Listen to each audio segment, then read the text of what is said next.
Have you ever felt like being broke is a full-time job you didn't sign up for? And the worst part? It's an expensive job. It's a cruel irony of life. The less money you have, the more you end up paying for. Well, everything. It's not just a feeling. It's a mathematical reality. Today, we're diving deep into the math of being broke and exposing the hidden costs that keep people trapped in a cycle of poverty. Stick around, because understanding this is the first step to breaking free. Let's start with the basics. Banking. If you have a healthy bank balance, banking is often free. You get free checking, no monthly maintenance fees, and maybe even some perks. But if your balance drops below a certain minimum, suddenly you're hit with fees.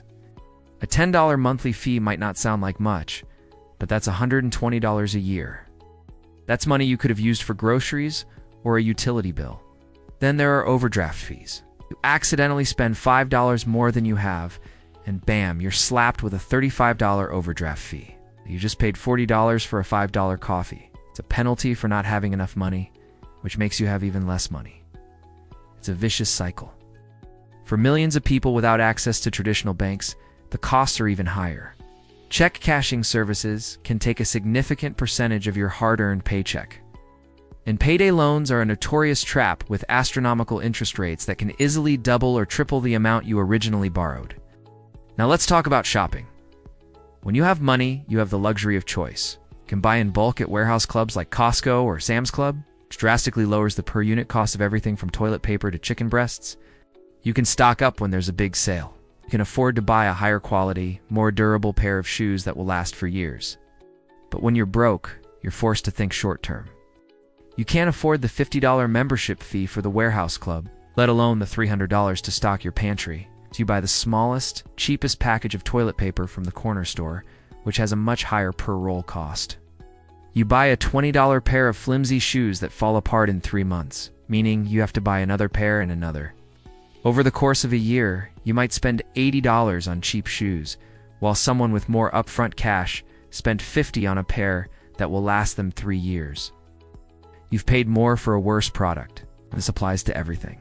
Appliances, clothes, even food. You buy what you can afford right now, even if it costs you more in the long run. Transportation is another huge one. If you can afford a reliable car, you pay for the car, insurance, gas, and routine maintenance. It's a significant expense, but it's predictable. If you can't afford a reliable car, you might buy an older, cheaper clunker. This car is a gamble. It guzzles more gas, and you're constantly paranoid about a breakdown. When it does break down, and it will, it's not just the cost of the repair, it's the cost of the tow truck. It's the cost of taking unpaid time off work because you can't get there. It might even be the cost of losing your job if you're late too many times.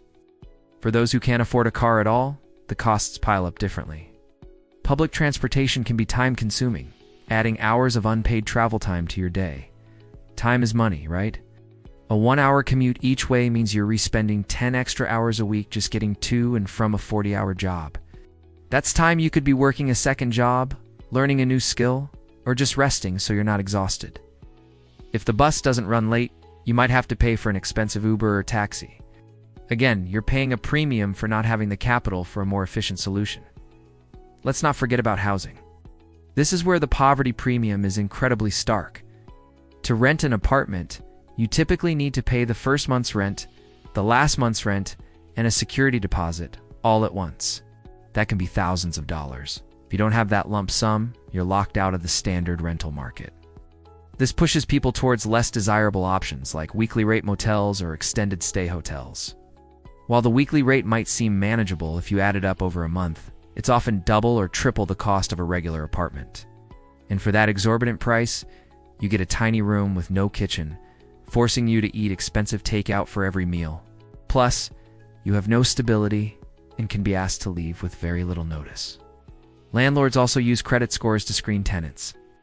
If you have bad credit, which often goes hand in hand with being broke, you might be denied outright or be forced to pay a higher security deposit. You're seen as a higher risk, so you have to pay more to prove you're not. Even your health costs more when you're broke. If you have a good job with good health insurance, you can afford preventative care. You go for your annual checkup, your dental cleaning, and you get that weird mole looked at before it becomes a problem. But if you're uninsured or underinsured, You avoid the doctor unless it's an absolute emergency. A simple toothache that could have been fixed with a $100 filling is ignored until it becomes an agonizing abscess requiring a $1,000 root canal or extraction. A manageable condition like high blood pressure goes untreated until it leads to a heart attack. And a trip to the emergency room resulting in a bill that could be tens of thousands of dollars. The ER becomes your primary care physician, which is the most expensive and least effective way to manage health. Pay with your health and with your wallet. So what does this all add up to? It's a system of fees, penalties, and higher prices that acts like a tax on the poor. It's a mathematical trap. Every dollar you earn is worth less because more of it is eaten up by these hidden costs. When you're constantly just trying to survive until the next paycheck, you don't have the mental bandwidth or the financial cushion to make long-term strategic decisions. You're forced into a reactive mode, putting out one fire after another, and each fire costs you money you don't have. Breaking this cycle is incredibly difficult, and it's not just about pulling yourself up by your bootstraps. It requires systemic change. But on an individual level, the first step is awareness. Recognizing these traps is crucial. It's about understanding that buying the cheap option isn't always the cheapest in the long run. It's about seeing how a small monthly fee can drain your resources over a year. Once you see the math, you can start to strategize. Maybe that means aggressively trying to save for a small emergency fund to avoid overdraft fees. Maybe it means finding a food pantry to free up grocery money so you can finally get those more durable shoes. Or maybe it means dedicating time instead of money to finding resources like free financial counseling or legal aid that can help you navigate these systems.